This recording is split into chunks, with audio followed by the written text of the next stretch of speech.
ಶ್ರೀ ಗುರುಭ್ಯೋ ನಮಃ ಪರಮಗುರುಭ್ಯೋ ನಮಃ ಶ್ರೀಮದಾನಂದತೀರ್ಥ ಭಗವತ್ಪಾದಾಚಾರ್ಯ ಗುರುಭ್ಯೋ ನಮಃ ಹರಿ ಓಂ.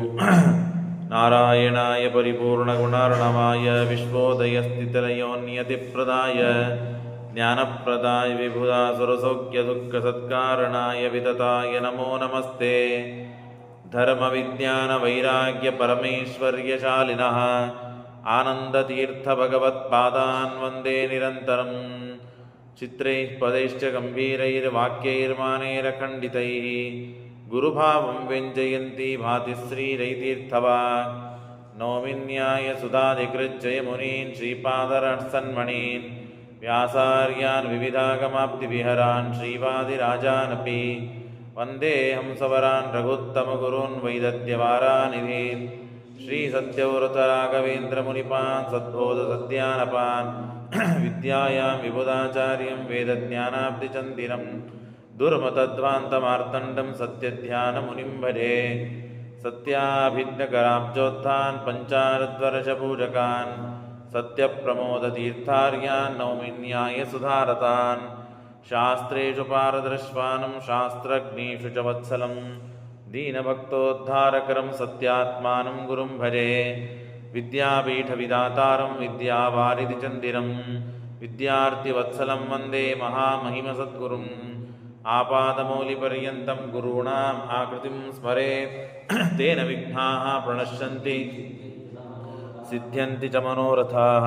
ಶ್ರೀ ಗುರುಭ್ಯೋ ನಮಃ ಹರಿ ಓಂ. ದುಷ್ಟರನ್ನು ಸಂಹಾರ ಮಾಡೋದಕ್ಕಾಗಿ ಭಗವಾನ್ ಶ್ರೀಕೃಷ್ಣ ಪರಮಾತ್ಮ ಭೂಮಿ ಮೇಲೆ ಅವತಾರ ಮಾಡಿದ್ದಾನೆ. ಆ ಕೆಲಸವನ್ನೇ ಅವತಾರ ಮಾಡಿ ಆ ಕೆಲಸವನ್ನು ಮಾಡಿದ್ದಾನೆ. ಕಂಸ ಇತ್ಯಾದಿ ಸಕಲ ದುಷ್ಟರನ್ನು ಸಂಹಾರ ಮಾಡಿದ್ದಾನೆ. ಹಾಗೆ ಉಗ್ರಸೇನನಿಗೆ ತನ್ನ ರಾಜ್ಯವನ್ನು ಕೊಟ್ಟು ತಾನು ಗುರುಕುಲವಾಸಾದಿಗಳನ್ನೆಲ್ಲ ಮಾಡಿ ಮುಂದೆ ಕಥೆಯನ್ನು ಹೇಳ್ತಾ ಇದ್ದಾರೆ. ಜರಾಸಂಧ ತಾನು ತನ್ನ ಮಕ್ಕಳ ಮಾತನ್ನು ಕೇಳಿ ಕೃಷ್ಣನ ಮೇಲೆ ದ್ವೇಷ ಮೊದಲೇ ಇತ್ತು, ಈಗ ಇನ್ನು ಹೆಚ್ಚಾಗಿ ಅನೇಕ ಬಾರಿ ಯುದ್ಧಕ್ಕೆ ಬಂದಿದ್ದಾನೆ. ಅನೇಕ ಬಾರಿ ಯುದ್ಧಕ್ಕೆ ಬಂದಾಗ ಯುದ್ಧದಲ್ಲಿ ಭಾಗವಹಿಸಿದವರು ಅನೇಕ ಜನ, ಎಲ್ಲರನ್ನೂ ಕೃಷ್ಣ ಪರಮಾತ್ಮ ಅನಾಯಾಸವಾಗಿ ಸೋಲಿಸಿದ್ದಾನೆ, ಓಡಿಸಿದ್ದಾನೆ, ವಿರಥರನ್ನಾಗಿ ಮಾಡಿದ್ದಾನೆ. ಇಷ್ಟು ಅದ್ಭುತವಾದ ಪರಾಕ್ರಮವನ್ನು ತೋರಿಸಿದ್ದಾನೆ ಕೃಷ್ಣ. ಆದರೆ ರುಕ್ಮಿಗೆ ಮಾತ್ರ ಇವು ಉಳಿದೆಲ್ಲ ರಾಜರಿಗೆ ತೊಂದರೆ ಕೊಡುವಷ್ಟು ತೊಂದರೆ ಕೊಡಲಿಲ್ಲ ಕೃಷ್ಣ. ಯಾಕೆ? ರುಕ್ಮಿಣ್ಯರ್ಥೆ ಪೀಡಯಾಮಾಸ ಶಸ್ತ್ರಣ್ಯಸ್ಯ ಚಿತ್ವಾ ವಿರಥಂ ದ್ರಾವಯಾಮಾನ. ಅಸ್ತ್ರಶಸ್ತ್ರಗಳನ್ನೆಲ್ಲ ಮುರಿದು ಹಾಕಿದ, ರಥವನ್ನು ಮುರಿದು ಹಾಕಿ ಅವನನ್ನು ಓಡಿಸಿಬಿಟ್ಟ ಅಷ್ಟೇ. ಮೈಗೆ ಬಹಳ ಗಾಯವನ್ನು ಮಾಡಲಿಲ್ಲ ಅಂತೆ ಕೃಷ್ಣ. ಯಾಕೆ? ಇವನ ತಂಗಿಯಾದ ರುಕ್ಮಿಣಿ, ಆ ರುಕ್ಮಿಣಿಯನ್ನು ನಾನು ಮುಂದೆ ವಿವಾಹ ಮಾಡಿಕೊಳ್ಳಬೇಕು, ಹಾಗಾಗಿ ಬಿಟ್ಟು ಕಳಿಸೋಣ ಅಂತ ಕಳಿಸಿಬಿಟ್ಟ. ಜರಾಸುತೋ ರೋಹಿಣಿಯೇ ಯುದ್ಧಂ ಚಿರಂ ಕೃತ್ವಾ ತನ್ಮುಸುಲೇನ ಪೋಥಯಿತಃ ವಿಮೋಹಿತ ಪ್ರಾಪ್ತ ಸಂಜ್ಞಶ್ಚಿರೇಣ ವೃದ್ಧೋ ಗದಾಂ ತದುರಸ್ಯಾಪ್ಯಭಾಪತ್. ಆದರೆ ಬಲರಾಮದೇವರಿಗೆ ಮತ್ತು ಜರಾಸಂಧನಿಗೆ ಘೋರವಾದ ಯುದ್ಧ ನಡೆದಿದೆ. ಬಹಳ ಕಾಲದವರೆಗೆ ಚಿರಂ ಕೃತ್ವ ಬಹಳ ಕಾಲದವರೆಗೆ ಯುದ್ಧವನ್ನು ಆಡಿ ಕೊನೆಗೆ ಬಲರಾಮದೇವರು ತಮ್ಮ ಮುಸಲದಿಂದ ನೇಗಲಿನಿಂದ ಅವನನ್ನು ಅಪ್ಪಳಿಸ್ತಾರೆ. ಆಗ ಮೂರ್ಛೆಗೆ ಬಂದು ಬೀಳುತ್ತಾನೆ. ಮೂರ್ಛೆಗೆ ಬಂದು ಬಿದ್ದಾಗ ಮತ್ತೆ ಎಚ್ಚೆತ್ತಾನೆ. ಎಚ್ಚೆತ್ತು ಮತ್ತೆ ಯುದ್ಧಕ್ಕೆ ಬರ್ತಾನೆ. ಆಗ ಬಲರಾಮದೇವರು ಅವನ ಗದಾಪ್ರಹಾರವನ್ನು ಮಾಡ್ತಾನೆ ಜರಾಸಂಧ. ಬಲರಾಮದೇವರು ಮೂರ್ಛೆಗೆ ಬಂದು ಬೀಳುತ್ತಾರೆ. ಇಬ್ಬರೂ ಪರಸ್ಪರವಾಗಿ ತಮ್ಮ ಬಲದ ಪ್ರದರ್ಶನವನ್ನು ಮಾಡ್ತಾ ಇದ್ದಾರೆ. ಒಮ್ಮೆ ಬಲರಾಮದೇವರು ಮೂರ್ಛೆಗೆ ಬಂದರು, ಇನ್ನೊಮ್ಮೆ ಮೊದಲನೇ ಬಾರಿಗೆ ಜರಾಸಂಧ ಮೂರ್ಛೆಗೆ ಬಿದ್ದ. ತೇನಾಹತ ಸುಪುರುಷಂ ರೋಹಿಣೀಯ ಪಪಾತ ಮೂರ್ಛಾಭಿಹತ ಗತಕ್ಷಣೇನ ಅಜೇಯತ್ವಂ ತಸ್ಯ ದತ್ತಂ ವಿಧಾತ. ಯಾಕೆಂದರೆ ಜರಾಸಂಧ ಸಾಮಾನ್ಯ ಅಲ್ಲ, ಬ್ರಹ್ಮದೇವರಿಂದ ವರ ಪಡೆದಿದ್ದಾನೆ. ನೀನು ಅಜೇಯನಾಗು, ಯಾರಿಂದಲೂ ಸೋಲಬೇಡ. ಅಷ್ಟೇ ಅಲ್ಲದೇನೆ ಯಾರೂ ನಿನ್ನನ್ನು ಕೊಲ್ಲಿಕ್ಕಾಗುವುದಿಲ್ಲ. ಹಾಗಾದರೆ ಮೂರ್ಛೆಗೆ ಬಂದು ಬೀಳಿಸುವಷ್ಟು ಆಯ್ತಲ್ಲ ಮತ್ತೆ. ಹಾಗಾದರೆ ಬಲರಾಮದೇವರು ಮೂರ್ಛೆಗೆ ತಂದು ಹಾಕಿದಲ್ಲ, ಪ್ರಶ್ನೆ ಬರುತ್ತದೆ. ಹಾಗಾದರೆ ಬಲ ಯಾರು? ಜರಾಸಂಧ ಬ್ರಹ್ಮದೇವರ ವರವನ್ನು ಪಡೆದಿದ್ದಾನೆ. ಆ ಬ್ರಹ್ಮದೇವರ ತಳಗಿನ ಎಲ್ಲ ದೇವತೆಗಳು ಬ್ರಹ್ಮದೇವರ ವರಕ್ಕೆ ಮರ್ಯಾದೆಯನ್ನು ಕೊಟ್ಟು ಜರಾಸಂಧನಿಂದ ಸೋಲ್ಲೇಬೇಕು. ಆದರೆ ಬಲರಾಮದೇವರು ಸೋಲಿಲ್ಲ, ಮೂರ್ಛೆಗೆ ಬಂದು ಬಿದ್ದರು. ಅವರು ಮೂರ್ಛೆಗೆ ಬಂದು ಬಿದ್ದರು. ಇಷ್ಟು ಪರಾಕ್ರಮ ಆದರೂ ಬಲರಾಮದೇವರಿಗೆ ಬ್ರಹ್ಮದೇವರ ವರವನ್ನು ಮೀರುವ ಸಾಮರ್ಥ್ಯ ಬಂತ? ಹೌದು, ಬಂತು. ಹೇಗೆ ಬಂತು ಅಂದರೆ ಶುಕ್ಲಕ್ಲೇಶಾವೇಶನಾಗಿದ್ದ ಭಗವಂತ ಬಲರಾಮ ಅಂದ್ರೆ ಏನು? ಅರ್ಜುನನಲ್ಲಿ ಪರಮಾತ್ಮನ ಸನ್ನಿಧಾನ, ನರಾಂಶನಾಗಿದ್ದಾನೆ, ಪರಮಾತ್ಮನ ಸನ್ನಿಧಾನವೂ ಇದೆ. ಹಾಗೆ ಇಲ್ಲಿ ಕೃಷ್ಣನ ಶುಕ್ಲಕೇಶಾವೇಶನಾದ ಕೃಷ್ಣನ ಆವೇಶ ಇದೆ. ಆ ಶುಕ್ಲಕೇಶಾವೇಶನಾದ ಕೃಷ್ಣನಲ್ಲಿ ಬಲರಾಮದೇವರಲ್ಲಿ ಕೃಷ್ಣನ ಆವೇಶವಿರೋದರಿಂದ ಅಷ್ಟು ತಾಕತ್ತು ಬಂತವನಿಗೆ, ಆ ವರವನ್ನು ಮೀರುವ ಸಾಮರ್ಥ್ಯ ಬಂತು. ಆದರೆ ನಿಜವಾಗಿ ನೋಡಿದ್ರೆ ವರ ಮೀರಲು ಆಗೋದಿಲ್ಲ. ಹಾಗಾಗೇನೆ ಬಲರಾಮದೇವರು ಮತ್ತೆ ಮೂರ್ಛೆಗೆ ಬಂದು ಬಿದ್ದಿದ್ದಾರೆ. ತಥಾಕೃತೆ ನೋಡ್ರಿ, ಅಜೇಯತ್ವಂ ತಸ್ಯ ದತ್ತಂ ಹಿ ಧಾತ ಪೂರ್ವಂ ಗೃಹೀತೋ ವಿಷ್ಣುನಾರಾಮಗೇನ. ತಥಾಕೃತೆ ಬಲಭದ್ರೇತು ಕೃಷ್ಣೋ ಗದಾಂ ಆದಾಯ ಸ್ವಾಂ ಆಗಾತ್ ಮಾಘದೇಶಂ ತತಾಡ ಶತ್ರೋಸ ತದಾಭಿತಾಡಿತೋ ಜಗಾಮ ಮೂರ್ಛಾಂ ತದಾ ಜಗಾಮಗಾಂ ಮೂರ್ಛಯಾ ಅಭಿಪ್ಲುಕ್ತಾಂಗಃ. ಹಾಗೆ ಮತ್ತೆ ಪುನಃ ಅವನನ್ನು ಹೊಡಿಬೇಕು ಅಂತ ಹೋದರೆ ಆಗ ಆಕಾಶದಲ್ಲಿ ನಿಂತುಕೊಂಡು ವಾಯುದೇವರು ಆಕಾಶವಾಣಿ ಮಾಡಿದ್ದಾರೆ. ಏ ಬಲರಾಮದೇವರೇ, ಇದು ನಿಮ್ಮ ತುತ್ತಲ್ಲ. ನೀವು ಇವನನ್ನು ಸೋಲಿಸುವುದು, ಓಡಿಸುವುದು ಸಾಧ್ಯವಿಲ್ಲ. ಬ್ರಹ್ಮದೇವರ ವರ ಇದೆ. ಅಥೋ ತಸ್ಥೋ ರೋಹಿಣೇಯ ಸಹೈವ ಸಮುತ್ತಸ್ಥೋ ಮಾಗಧೋಪ್ಯಗ್ರ ಉಗ್ರವೀರ. ಬಹಳ ಬಲಿಷ್ಠ ಅವನು, ಮಹಾಪರಾಕ್ರಮಿ, ಸಾಮಾನ್ಯನಾದವನಲ್ಲ. ಬ್ರಹ್ಮದೇವರ ವರ ಇದೆ ಅವನಿಗೆ. ಹಾಗಾಗಿ ನೀನು ಅವನ ಜೊತೆಗೆ ಎಷ್ಟು ಯುದ್ಧ ಮಾಡಿದರೂ ಅವನನ್ನು ನೀನು ಏನೂ ಮಾಡಲಿಕ್ಕೆ ಸಾಧ್ಯ ಆಗುವುದಿಲ್ಲ. ಹಾಗಾಗಿ ಬಿಟ್ಟು ಬಿಡು, ಇವನನ್ನು ಕೊಲ್ಲುವನು ವಾಯುದೇವರಿದ್ದಾರೆ. ಮತ್ತೊಬ್ಬ ಗಟ್ಟಿಯಾದ ವ್ಯಕ್ತಿ ಬಂದು ಅವನನ್ನು ಕೊಲ್ತಾನೆ. ವದಾದ್ಯೋಗ ಚಕ್ರ ಮುಸಲಂ ಬಾಹುಶಾಲಿ ಅಥಾಬ್ರವೀತ್ ವಾಯುಮೇನಂ ಸ ರಾಮ. ಅಥಾಬ್ರವೀತ್ ವಾಯುರೇನಂ ನ ರಾಮ ತ್ವಯಾಹಂತುಂ. ವಾಯುದೇವರು ಕೊಲ್ತಾರೆ ಹೊರತು ನೀನು ತ್ವಯಾಹಂತುಂ ಶಕ್ಯತೆ ಮಾಗಧೋಯಂ. ನೀನು ಸಾಯಿಸಲು ಸಮರ್ಥನಾಗೋದಿಲ್ಲ, ಸಂಹಾರ ಮಾಡಲು ನೀನು ಸಮರ್ಥನಾಗೋದಿಲ್ಲ. ಹಾಗಾಗಿ ಬಿಟ್ಟು ಬಿಡು ಅಂತ ಹೇಳಿದರೆ ಗಾಬರಿಯಾಗಿ ದೂರ ಸರಿದು ಬಿಟ್ಟಿದ್ದಾನೆ.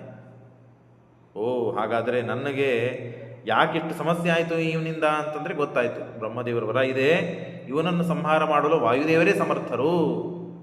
ಯಾಕೆ? ಚತುರ್ಮುಖತ್ವ ಯೋಗ್ಯತಾ. ನಾನು ಹಿಂದೆ ಹೇಳಿದಂತೆ, ಶ್ರೀಮದಾಚಾರ್ಯ ತಿಳಿಸಿಕೊಟ್ಟಂತೆ, ಆ ಬ್ರಹ್ಮದೇವರ ಇವನು ವೈಷ್ಣವಾಗ್ರೇಸರ, ಅವರು ಇವರು ಶೈವಾಗ್ರೇಸರ, ಇವನು ವೈಷ್ಣವಾಗ್ರೇಸರ ಅವರು. ಹಾಗಾಗಿ ಪ್ರತಿದ್ವಂದಿಯಾಗಿ ಯುದ್ಧವನ್ನು ಮಾಡಲು ಸಮರ್ಥರಾದವರು ವಾಯುದೇವರು ಮಾತ್ರ. ಹಾಗಾಗಿ ಬಿಟ್ಟು ಬಿಟ್ಟು ದೂರ ಸರಿದ. ವೃಥಾನತೆ ಬಾಹುಬಲಂ ಪ್ರಯೋಜ್ಯಂ.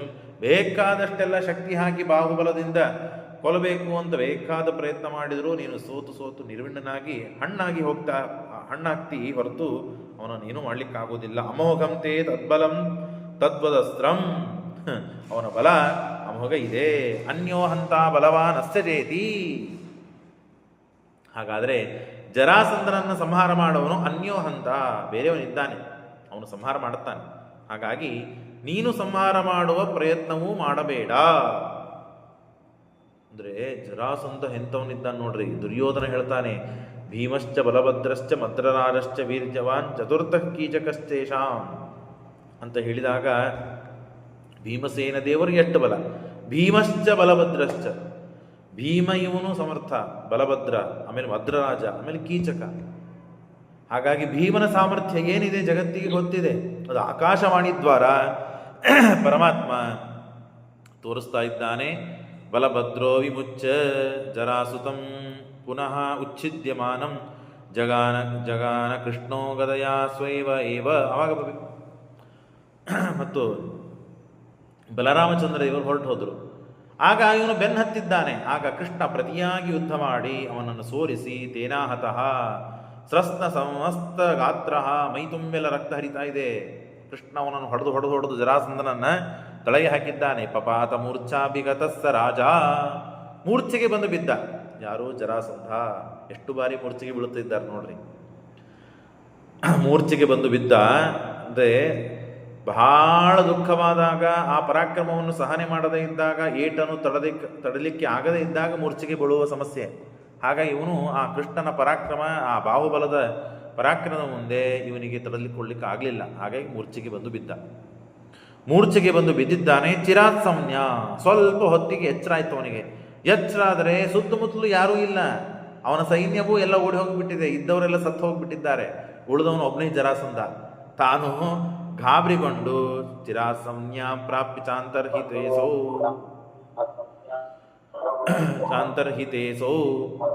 ಆಗ ಭೀತ ಸಲಜ್ಜ.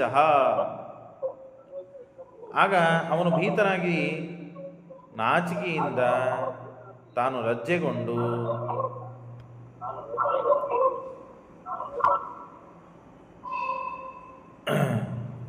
ಮ್ಯೂಟ್ ಮಾಡ್ರಿ ಜೋಶಿಯವರು. ಆಗ ತಾನು ನೋಡ್ತಾನೆ, ಸುತ್ತಮುತ್ತಲು ಎದ್ದು ಯಾರೂ ಇರುವುದಿಲ್ಲ. ಯಾರೂ ಇಲ್ಲದೆ ಇದ್ದಾಗ ನೋಡಿ ತಾನು ಮತ್ತೆ ಮನೆಗೆ ತಿರುಗಿ ಓಡಿ ಹೋಗಿದ್ದಾನೆ. ಸಲಜ್ಜ, ಮುಖ ತಳಗೆ ಮಾಡಿಕೊಂಡು ನಾಚಿಕೆಯಿಂದ ಯಯೋಶಿಷ್ಟೇ ರಾಜಭಿಹಿ ಸಂವೃತಶ್ಚ ಪುರಂ ಜೀವೇತ. ಆಗ ಕೃಷ್ಣನು ಅವನು ಓಡ್ ಹೋಗುವುದನ್ನು ನೋಡಿದ. ಓಡ್ ಹೋಗು, ನಿನ್ನನ್ನು ಬಿಟ್ಟಿದ್ದೇನೆ, ಬದುಕು ಹೋಗು ಅಂತ ಕೃಷ್ಣ ಜರಾಸಂಧನನ್ನು ಕೊಟ್ಟು ಕಳಿಸಿದ್ದಾನೆ. ಆಗ ಕೊಲ್ಲಬಹುದಾಗಿತ್ತು, ಕೃಷ್ಣ ಕೊಲ್ಲಬಹುದು, ಏನು ಸಮಸ್ಯೆ ಇಲ್ಲ. ಆದರೂ ಬಿಟ್ಟ. ಯಾಕೆ? ಮತ್ತೆ ದುಷ್ಟರನ್ನು ಕರೆದುಕೊಂಡು ಬರ್ತಾನೆ, ಆಗ ಅವನನ್ನು ಸಂಹಾರ ಮಾಡೋಣ ಪುನಃ ಅಂತ ಬಿಟ್ಟ. ಮತ್ತೆ ಅಷ್ಟಾಗಿ ಪುನರ್ಯುದ್ಧಂ, ಮತ್ತೆ ತಿರುಗಿ ಬಂದಿದ್ದಾನೆ ಯುದ್ಧಕ್ಕೆ. 23 ಅಕ್ಷೋಣಿ ಸೈನ್ಯವನ್ನು ತೆಗೆದುಕೊಂಡು. ಯಾರೋ ಜರಾಸಂಧ. ಯುದ್ಧಂ ಬಹುಶಃ ಕೇಶವೇನ ಜಿತ್ವಾ ಕೃತ್ವಾಜಿತೋ ರಾಜಗಣೇ ಸಮೇತ. ಮತ್ತೆ ಪರಮಾತ್ಮ ಗೆದ್ದಿದ್ದಾನೆ. ಹೀಗೆ ಆಗಿ ಎಷ್ಟು ಬಾರಿ ಬರ್ತಾನೋ ಅಷ್ಟು ಬಾರಿಗೆಲ್ಲ ಸೋಲಿಸಿ ಕಳಿಸಿದ್ದಾನೆ. ಕೃಷ್ಣೋ ಜಿತ್ವಾಮಾಗದಂ ರೋಹಿಣೇಯು ಯುಕ್ತೋ. ಆಗ ಅವನನ್ನು ಸೋಲಿಸಿ ಕೃಷ್ಣ ಬಲರಾಮ ಇಬ್ಬರೂ ಕೂಡ ತಮ್ಮ ಮನೆಗೆ ಮತ್ತೆ ತಿರುಗಿ ಬಂದಿದ್ದಾರೆ. ಆಗ ಅಲ್ಲಿ ದಮಘೋಷ ಅಂತ ಹೇಳಿ ಶಿಶುಪಾಲನ ತಂದೆ. ಹಾಗಾಗಿ ಆ ಶಿಶುಪಾಲನ ತಂದೆಯಾದ ದಮಘೋಷ ಅವನು ಬರ್ತಾನೆ. ಪಿತೃಸ್ವಸಾಯ ಸೋದರತ್ತೆ ಪಿತೃಸ್ವಸಾಯ ಪತಿನಾ ತೇನ ಚೋಕ್ತಃ. ಹಾಗಾಗಿ ಸೋದರತ್ತೆಯ ಪತಿಯವನು. ಹಾಗಾಗಿ ಅವನು ಬಂದ. ಶಿಶುಪಾಲನ ತಂದೆ ಪತಿನಾ ತೇನ ಚೋಕ್ತಃ ಪೂರ್ವಂ ಜಿತೇನಾಪಿ ಯುಧಿಸ್ಮ ಬಾಂಧವಾನ್. ನಾವು ಇಲ್ಲಿಂದ ಶೃಗಾಲ ವಾಸುದೇವನ ಪಟ್ಟಣ ಕರವೀರಪುರ ಅಂತ ಕರೀತಾರೆ, ಲಕ್ಷ್ಮೀದೇವಿ ದರ್ಶನ ಮಾಡಿಕೊಂಡು ಬರೋಣ ಅಂತ ಹೇಳಿ ಅವನು ಕರೆದುಕೊಂಡು ಹೋಗ್ತಾನೆ ಕೃಷ್ಣನನ್ನು. ಆಗಲಿ ಅಂತ ಹೇಳಿ ಕೃಷ್ಣನು ಹೋದ. ಜಿತೇನಾಪಿ ಯುಧಿಸ್ಮ ಬಂಧವಾನ್ ಯಾಮಃ ಪುರಂ ಕರವೀರಾಖ್ಯಮೇವ ಮಹಾಲಕ್ಷ್ಮ್ಯಾ ಕ್ಷೇತ್ರ ಸಂದರ್ಶನಾಯ. ಮಹಾಲಕ್ಷ್ಮಿಯ ಕ್ಷೇತ್ರವಾದ ಆ ಕರವೀರಪುರಕ್ಕೆ ಹೋಗಿ ಲಕ್ಷ್ಮೀದೇವಿಯ ದರ್ಶನವನ್ನು ಮಾಡಿಕೊಳ್ಳೋಣ ಅಂತ ಹೋದರೆ ಆಗ ಪಿತೃಶ್ವಸಾಯ ಶ್ರುತ್ವಾ ವಾಕ್ಯಂ ತಸ್ಯ ಯುದ್ಧೇ ಜಿತಸ್ಯ ಭೀತ್ಯ ಯುಕ್ತ ಆತ್ಮನ ತದ್ಯುಗೋಗಾತ್. ಆಗ ಹೋದಾಗ ಇವನು ಕೃಷ್ಣ ಮತ್ತು ಕೊಲ್ಲಾಪುರಕ್ಕೆ ಬಂದಿದ್ದಾನೆ ಅಂತ ಹೇಳಿ ಅಲ್ಲಿ ಶೃಗಾಲ ವಾಸುದೇವ, ಪೌಂಡ್ರಕ ವಾಸುದೇವ, ಆ ಪೌಂಡ್ರಕ ವಾಸುದೇವ ತಾನು ಯುದ್ಧಕ್ಕೆ ಬಂದಿದ್ದಾನೆ. ಕೃಷ್ಣನ ಮೇಲೆ ದ್ವೇಷವನಿಗೆ ಯುದ್ಧಕ್ಕೆ ಬಂದಿದ್ದಾನೆ. ಇಲ್ಯಾಕೆ ಬಂದಿವನು ನನ್ನ ಊರಿಗೆ ಅಂತ ಹೇಳಿ ಯುಕ್ತಾತ್ಮನೋ. ಇವನು ಧನು. ದಮಘೋಷ ಯಾರು ಅಂತಂದರೆ ಧನು ಎಂಬ ಗಂಧರ್ವ. ಆ ಧನು ಎಂತನ್ನುವ ಗಂಧರ್ವ ಕೃಷ್ಣನ ಭಕ್ತ. ಈಗ ತಾನು ಅಬದ್ಧನಾಗಿ ಇದ್ದಾನೆ, ಆದರೆ ಅವನು ಹಿಂದೆ ಇದ್ದದ್ದು ಗಂಧರ್ವೋ ಸೋದನು ನಾಮಾನರೋಭೂತ್ ತಸ್ಮಾತ್ ಕೃಷ್ಣೋ ಭಕ್ತಿಮಾಂಶ್ಚಾಸ್ಯ ರಾಜ. ಹಾಗಾಗಿ ಭಕ್ತಿ ಇದ್ದ ಈ ದಮಘೋಷನ ಮಾತನ್ನು ಕೇಳಿ ಆ ಶೃಗಾಲ ವಾಸುದೇವನನ್ನು ಕೊಲ್ಲಬೇಕು ಅಂತನ್ನುವ ಉದ್ದೇಶಕ್ಕಾಗಿ ಅವನ ಮಾತು ಕೇಳಿ ಭಗವಂತ ಕೊಲ್ಲಾಪುರಕ್ಕೆ ಬಂದಿದ್ದಾನೆ. ಪೌಂಡ್ರಕ ವಾಸುದೇವ ಅಲ್ಲಿರ್ತಾನೆ. 2 ನಕಲಿ ಪ್ಲಾಸ್ಟಿಕ್ ಕೈಗಳನ್ನು ಹಚ್ಚಿಕೊಂಡು ಮತ್ತು ಶಂಖಚಕ್ರಗಳನ್ನು ಇಟ್ಟುಕೊಂಡವನು. ಮತ್ತು ಅಷ್ಟೇ ಅಲ್ಲದೇನೆ ವಕ್ಷಸ್ಥಳಕ್ಕೆ ಲಕ್ಷ್ಮೀದೇವಿ ಚಿಹ್ನೆ ಇರಬೇಕು ಅಂತ ಸುಟ್ಟುಕೊಂಡಿದ್ದಾನೆ. ನಾನು ದೇವರೇ ನಾರಾಯಣನೇ ಅಂತ ತಲೆಗೆ ಅವನಿಗೆ. ಯಾಕೆ? ವಾಸುದೇವ ಇವನು ಅಣ್ಣ ತಮ್ಮಂದರು. ಕೃಷ್ಣ ಪೌಂಡ್ರಕ ವಾಸುದೇವ. ಹಾಗಾಗಿ ನಾನು ದೇವರು ಅಂತ ಹೇಳಿ ಆ ಕೃಷ್ಣನ ನೋಡಿ ತಾನು ಉಚಿತನ ಮಾಡ್ತಾ ಇದ್ದಾನೆ. ಗಂಧರ್ವೋಸೋದನು ನಾಮಾನರೋಭೂತ್ ತಸ್ಮಾತ್ ಕೃಷ್ಣೋ ಭಕ್ತಿಮಾಂಶ್ಚಾಸ್ಯ ರಾಜ ಪುರಂ ಪ್ರಾಪ್ತಾನ್ ತಾಸ್ಯ ಸವಿಜ್ಞಾಯ ಪಾಪಃ ಶೃಗಾಲಾಖ್ಯೋ ವಾಸುದೇವೋ ಕೃದಾಘ. ಶುಟ್ಟಿಗೆ ಬಂದು ಯುದ್ಧಕ್ಕೆ ಬಂದಾನೆ. ಹೇಗೆ ಯುದ್ಧಕ್ಕೆ ಬಂದಾನೆ? ಸೂರ್ಯಪ್ರದತ್ತಂ ರಥಮಾರುಹ್ಯ ದಿವ್ಯಂ. ಅವನು ಶೃಗಾಲ ವಾಸುದೇವ ಸೂರ್ಯನ ಉಪಾಸಕನು. ಸೂರ್ಯಾಂತರ್ಯಾಮಿಯಾದ ದೇವರನ್ನು ಉಪಾಸನೆ ಮಾಡಿ ಆ ಸೂರ್ಯನಿಂದ ಅವಧ್ಯತ್ವ ವರವನ್ನು ಪಡೆದು ದಿವ್ಯವಾದ ರಥವನ್ನು ಕೊಟ್ಟಿದ್ದ. ಯಾರು? ಸೂರ್ಯ. ಯಾರಿಗೆ? ಈ ಶೃಗಾಲ ವಾಸುದೇವನಿಗೆ. ಆಗ ಆ ದಿವ್ಯವಾದ ರಥದ ಮೇಲೆ ಕೂತುಕೊಂಡು ಸೂರ್ಯಪ್ರದತ್ತಂ ರಥಮಾರುಹ್ಯ ದಿವ್ಯಂ ವರಾತ್ ಅವಧ್ಯತ್ವಂ ತಿಗ್ಮ ಮರುಜೇಹೇ ಸ ಕೃಷ್ಣ ಯೋದ್ಧಂ ಯಯೋ. ಯುದ್ಧಕ್ಕೆ ಬಂದಿದ್ದಾನೆ ಕೃಷ್ಣನ ಜೊತೆಗೆ. ದಿವ್ಯವಾದ ರಥದ ಮೇಲೆ, ಸೂರ್ಯ ಕೊಟ್ಟ ರಥದ ಮೇಲೆ ಕೂತುಕೊಂಡು ಬಂದಿದ್ದಾನೆ. ಆಗ ಕೃಷ್ಣ ಆಡಿದಷ್ಟು ಆಡಿ ಯುದ್ಧ ಆಡಿ ರುಂಡವನ್ನೇ ಹಾರಿಸಿದ್ದಾನೆ. ಶಿರಃ ತಸ್ಯಾಶು ಜಾರ ಕೃಷ್ಣ. ಮತ್ತು ದೇಹವನ್ನು ಶೀಳಿ ಹಾಕಿದ್ದಾನೆ ಸುದರ್ಶನ ಚಕ್ರದಿಂದ. ಹಾಗಾಗಿ ರುಂಡವನ್ನು ಹಾರಿಸಿದ್ದಾನೆ, ದೇಹವನ್ನು ಶೀಳಿ ಅವನನ್ನು ಕೊಂದು ಹಾಕಿದ್ದಾನೆ ಕೃಷ್ಣ. ಯಾಕೆ? ಅವನು ದುಷ್ಟವನು. ಆದ್ದರಿಂದ ಪರಮಾತ್ಮ ಕೊಂಡಿದ್ದಾನೆ. ಯುಧ ಕೃತ್ವಾ ದೇಹಂ ಅಸ್ಯ ಅರಿಣಾ. ಎರಡು ತುಂಡಾಗಿ ದೇಹವನ್ನು ಕತ್ತರಿಸಿ ಹಾಕಿದ್ದಾನೆ ಪರಮಾತ್ಮ. ಮತ್ತು ಅಷ್ಟೇ ಅಲ್ಲದೇನೆ ಪುತ್ರಂ ಭಕ್ತಂ, ಅವನ ಮಗ ಪೌಂಡ್ರಕ ವಾಸುದೇವ, ಶೃಗಾಲ ವಾಸುದೇವ, ಅವನ ಮಗ ಶಕ್ರದೇವ ಅಂತ ಹೇಳಿ ಅವನ ಹಿಂದೆ ಮಣಿಭದ್ರ, ಅವನು ಕೃಷ್ಣನ ಭಕ್ತನೇ. ಹಾಗಾಗಿ ಅವನಿಗೆ ರಾಜ್ಯವನ್ನು ಕೊಟ್ಟಿದ್ದಾನೆ ಪರಮಾತ್ಮ. ಯಾರಿಗೆ? ಶೃಗಾಲ ವಾಸುದೇವನ ಮಗನಾದ ಶಕ್ರದೇವನಿಗೆ ರಾಜ್ಯವನ್ನು ಕೊಟ್ಟಿದ್ದಾನೆ. ರಾಜ್ಯವನ್ನು ಕೊಟ್ಟು ಪಟ್ಟಾಭಿಷೇಕ ಮಾಡಿ ಗೆದ್ದದ್ದು ಕೃಷ್ಣ. ಆ ರಾಜ್ಯದ ಮೇಲೆ ಪೂರ್ಣ ಹಕ್ಕು ಅಧಿಕಾರ ಇದ್ದದ್ದು ಕೃಷ್ಣನಿಗೆ. ಹಾಗಾಗಿ ಆ ಕೃಷ್ಣನೇ ರಾಜ್ಯದಲ್ಲಿ ಕೂಡಬಹುದಾಗಿತ್ತು, ಅಥವಾ ತನ್ನವನಿಗೆ ಯಾರಾದರೂ ಕರೆದು ತಂದು ರಾಜ್ಯದಲ್ಲಿ ಇರಿಸಬಹುದಾಗಿತ್ತು. ಆದರೆ ದೇವರು ಹಾಗೆ ಮಾಡಲಿಲ್ಲ. ಇಲ್ಲಿ ಅಧರ್ಮ ನಡೀತಾ ಇದೆ, ಅಧರ್ಮಕ್ಕೆ ನಾಶ ಮಾಡಬೇಕು ಹೊರತು ರಾಜ್ಯದ ಆಸೆಯಿಂದ ಬರಲಿಲ್ಲ ಕೃಷ್ಣ. ಇದು ಕೃಷ್ಣನ ರಾಮ ಅವತಾರಗಳಲ್ಲಿ ಎಲ್ಲ ಕಡೆಗೆ ಕಾಣ್ತದೆ. ಬಹಳ ಅವತಾರಗಳು ಬಹಳ ಕಾಲ ಭೂಮಿಯಲ್ಲಿ ಇರೋದಿಲ್ಲ. ಆದರೆ ರಾಮಕೃಷ್ಣನ ಅವತಾರ ಮಾತ್ರ ಬಹಳ ಕಾಲ ಭೂಮಿಯಲ್ಲಿ ಕೇಳಲಿಕ್ಕೆ ನೋಡಲಿಕ್ಕೆ ಸಿಗ್ತದೆ ಪುರಾಣಗಳಲ್ಲಿ.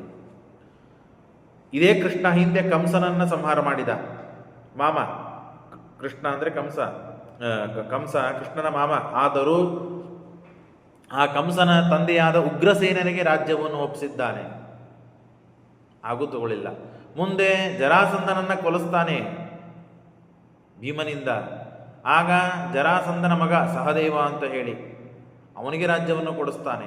ತಾನು ರಾಜ್ಯವನ್ನು ತಗೊಳ್ಳಿಲ್ಲ. ಮತ್ತು ರಾಮನಾದಾಗ ರಾವಣನ ಸಂಹಾರ ಮಾಡಿದಾಗ ವಿಭೀಷಣನಿಗೆ ಪಟ್ಟಾಭಿಷೇಕ ಮಾಡುತ್ತಾನೆ. ಆಗಲೂ ರಾಮ ನಾನೇ ಲಂಕಾಧಿಪತಿ ಅಂತ ಹೇಳಿ ಲಂಕೆಯನ್ನೇ ತೆಗೆದುಕೊಂಡು ತಾನು ರಾಜ್ಯದಲ್ಲಿ ಕೂಡಲಿಲ್ಲ. ವಾಲಿಯನ್ನು ಸಂಹಾರ ಮಾಡಿ ಸುಗ್ರೀವನಿಗೆ ರಾಜ್ಯ ಕೊಟ್ಟ ಹೊರತು ತಾನು ರಾಜ್ಯನಾಗಲಿಲ್ಲ. ಏನಪ್ಪ ನಿನ್ನ ಒಪ್ಪಂದೇನು? ವಾಲಿಯನ್ನು ಸಂಹಾರ ಮಾಡಿದರೆ ಸುಗ್ರೀವ ನೀನು ನನ್ನ ಕೆಲಸ ಮಾಡ್ತಿ, ನೀ ಯಾಕೆ ನನ್ನ ಕೆಲಸ ಮಾಡ್ತಿ? ವಾಲಿ ರಾಜ್ಯದಲ್ಲಿ ಇದ್ದಾನೆ, ಅವ ರಾಜ, ಅವನನ್ನು ಸಂಹಾರ ಮಾಡಿಬಿಟ್ರೆ ರಾಜ್ಯವೇ ನನಗೆ ಬರ್ತದೆ. ನಾನು ಹೇಳಿದಂತೆ ಈ ಕಪ್ಪಿಗಳು ಕೋತಿಗಳೆಲ್ಲ ಕೇಳುತ್ತದೆ, ನೀನನ್ನು ಯಾಕೆ ನಾನು ಕೇಳಬೇಕು ಅಂತ ದೇವರು ಮಾಡಬಹುದಾಗಿತ್ತು. ಹಾಗೆ ಮಾಡಲಿಲ್ಲ ದೇವರು. ತಾನೇನು ಮಾಡಿದ? ತಾನು ರಾಜ್ಯವನ್ನು ಬಿಟ್ಟು ಆ ಸುಗ್ರೀವನಿಗೆ ರಾಜ್ಯವನ್ನು ಕೊಟ್ಟ. ಹಾಗಾಗಿ ನಾವು ಒಟ್ಟಾರೆ ಕೃಷ್ಣರಾಮರು ಬಹಳ ಕಾಲ ಭೂಮಿಯಲ್ಲಿ ಕಾಣಿಕೊಳ್ತಾರೆ. ಇದ್ದದ್ದು ನಮಗೆ ಕೇಳುತ್ತದೆ ಪುರಾಣದಲ್ಲಿ. ಆದರೆ ಧರ್ಮ ಸಂಸ್ಥಾಪನೆಗೆ, ಧರ್ಮ ರಕ್ಷಣಕ್ಕೆ, ಶಿಷ್ಟರನ್ನು ರಕ್ಷಣೆ ಮಾಡೋದಕ್ಕಾಗಿ, ದುಷ್ಟರನ್ನು ಸಂಹಾರ ಮಾಡೋದಕ್ಕಾಗಿ ಹೊರತು ಯಾವ ರಾಜ್ಯದ ಆಸೆಯಿಂದ ಕೃಷ್ಣ ಇದ್ದದ್ದಲ್ಲ, ರಾಮ ಇದ್ದದ್ದಲ್ಲ ಅಂತ ಸ್ಪಷ್ಟ ಗೊತ್ತಾಗ್ತದೆ. ಕಂಸ ಸತ್ತಾಗಲೂ, ಈ ಕಡೆ ಜರಾಸಂಧ ಸತ್ತಾಗಲು, ಮತ್ತೆ ದುರ್ಯೋಧನ ಸತ್ತಾಗಲು ನಂದೇ ರಾಜ್ಯ ಅಂತ ಕೃಷ್ಣ ಹೇಳ್ಬೋದಾಗಿತ್ತು. ನಾನು ನಿಮಗೆ ಐಡಿಯಾ ಮಾಡಿಕೊಟ್ಟಿದ್ದೇನೆ, ನಾನು ಗೀತಾ ಉಪದೇಶ ಮಾಡಿದ್ದೇನೆ, ನಾನೆಲ್ಲ ಪ್ಲ್ಯಾನ್ಗಳು ಹೇಳಿದ್ದು, ನಿಮ್ಮನ್ನು ರಕ್ಷಣೆ ಮಾಡಿದ್ದು ನಾನು, ಹಾಗಾಗಿ ನಾನೇ ರಾಜ್ಯ ಆಳ್ತೀನಿ ಅಂತ ದೇವರು ಅನ್ನಲಿಲ್ಲ. ಒಟ್ಟಾರೆ ಧರ್ಮ ರಕ್ಷಣೆಯಾಗಬೇಕು, ಧರ್ಮವಂತರ ರಕ್ಷಣೆಯಾಗಬೇಕು. ಅಧರ್ಮ ನಾಶವಾಗಬೇಕು, ಅಧರ್ಮವಂತರ ನಾಶವಾಗಬೇಕು, ಇಷ್ಟೇ ದೇವರಿಗೆ ಬಂದದ್ದು ಧರ್ಮ ಸಂಸ್ಥಾಪನಾರ್ಥಾಯ. ಹಾಗಾಗಿ ಪರಮಾತ್ಮ ಇಷ್ಟು ವ್ಯವಸ್ಥೆಯನ್ನು ಮಾಡಿದ್ದಾನೆ. ಇಲ್ಲೂ ಕೂಡ ಅದೇ ರೀತಿಯಾಗಿ ಶಕ್ರದೇವನಿಗೆ ರಾಜ್ಯದಲ್ಲಿ ಕೂಡಿಸಿದ್ದಾನೆ. ಮಣಿಭದ್ರ ಪುರಾಯೋ ಯೌ ಪುರಿಂ ಸ್ವಾಂ ಸಹಿತೋ ಅಗ್ರಜೇನ. ತಾನು ಮತ್ತೆ ಪುನಃ ತನ್ನ ಪಟ್ಟಣಕ್ಕೆ ಹೋಗಿದ್ದಾನೆ. ನೀತಂ ಬಲಿಷ್ಠಸ್ಯ ವಿಹಾಯ ಸೇನಾಂ ದೂರಾದ್ಯುದ್ಧಂ ದರ್ಶಯಿತ್ವೈವ ಗುಪ್ತೈ ಸ್ವಸೇನಯಾ ಸರ್ವಪೂರ್ಣಾತ್ಮಶಕ್ತಿ ಪುನಃ ಪುರಿಂ ಪ್ರಾಪ್ಯ ಸುಪೂಜಿತೋ ವಸತ್. ಪರಮಾತ್ಮ ತಾನು ವಿಚಾರ ಮಾಡಿದ, ಇನ್ನ ಮೇಲೆ ನನ್ನ ಸಲುವಾಗಿ ಅನೇಕರಿಗೆ ತೊಂದರೆ ಆಗುವುದು ಬೇಡ, ಧರ್ಮ ಸಂಸ್ಥಾಪನೆ ಆಗಬೇಕು, ಶಿಷ್ಟ ರಕ್ಷಣೆ ಆಗಬೇಕು. ಹಾಗಾಗಿ ಕೃಷ್ಣ ತಾನು ತನ್ನ ಊರಿಗೆ ಹೋಗಿ ಒಂದು ವಿಚಾರ ಮಾಡ್ತಾನೆ, ದ್ವಾರಕಾವನ್ನು ನಿರ್ಮಾಣ ಮಾಡಬೇಕು ಅಂತಲೂ ವಿಚಾರ ಮಾಡ್ತಾನೆ ಪರಮಾತ್ಮ. ಭಾರಿ ಸುಂದರವಾದ ಒಂದು ಪಟ್ಟಣ, ಅದು ಸಮುದ್ರ ಮಧ್ಯದಲ್ಲಿದ್ದ ಪಟ್ಟಣ, ಸುತ್ತಮುತ್ತಲೂ ಎಲ್ಲ ಕಡೆಗೆ ಸಮುದ್ರ. ಆ ಸಮುದ್ರ ದಾಟಿಕೊಂಡು ಬಂದು ನನ್ನ ಪಟ್ಟಣದಲ್ಲಿ ಯುದ್ಧ ಆಡಬೇಕು, ಹೀಗೆ ಮಾಡಬೇಕು ಅಂತ ಪರಮಾತ್ಮ ವಿಚಾರ ಮಾಡಿದ್ದಾನೆ.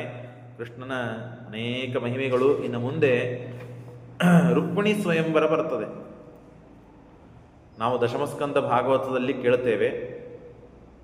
ಅದನ್ನು ಶ್ರೀಮದಾಚಾರ್ಯರು ಸಂಗ್ರಹ ಮಾಡಿಕೊಂಡು ನಮಗೆ ಮತ್ತೆ 297-300 ಶ್ಲೋಕಗಳಲ್ಲಿ ಅದನ್ನು ಸಂಗ್ರಹ ಮಾಡಿ ರುಕ್ಮಿಣಿ ಸ್ವಯಂವರವನ್ನು ಹೇಗಾಯಿತು ಏನು ಅದರ ನಿರ್ಣಯಬದ್ಧವಾಗಿ ಶ್ರೀಮದಾಚಾರ್ಯರು ಅದನ್ನು ತಿಳಿಸಿಕೊಡ್ತಾರೆ. ಅದ್ಭುತವಾದ ಚರಿತ್ರೆ. ಅದನ್ನು ಮತ್ತೆ ಪುನಃ ನಾವು ಕೇಳೋಣ. ಅನೇಕ ಜನ ಇದನ್ನು ಕೇಳಿದರೆ ಎಲ್ಲ ವಿಧವಾದ ಕಲ್ಯಾಣಗಳಾಗ್ತದೆ. ಹಾಗಾಗಿ ಸಾಧ್ಯವಾದಷ್ಟು ಜನ ಎಲ್ಲರೂ ಶ್ರವಣ ಮಾಡಿರಿ. ನಾಳೆ ಅದನ್ನು ಕೇಳೋಣ. ಪ್ರಾಯ ನಾಳೆ ಪಾಠ ಆಗಲಿಕ್ಕಿಲ್ಲ, ನಾನು ಊರಿಗೆ ಒಂದು ಕಡೆ ಹೋಗಬೇಕು. ನಾಡದೆ ಮತ್ತೆ ಪುನಃ ಸಮಯ ಸಿಕ್ತು ಅಂದರೆ, ನಾನು ಅವಕಾಶ ಇತ್ತು ಅಂದರೆ ನಾನು ಮೆಸೇಜ್ ಹಾಕ್ತೇನೆ.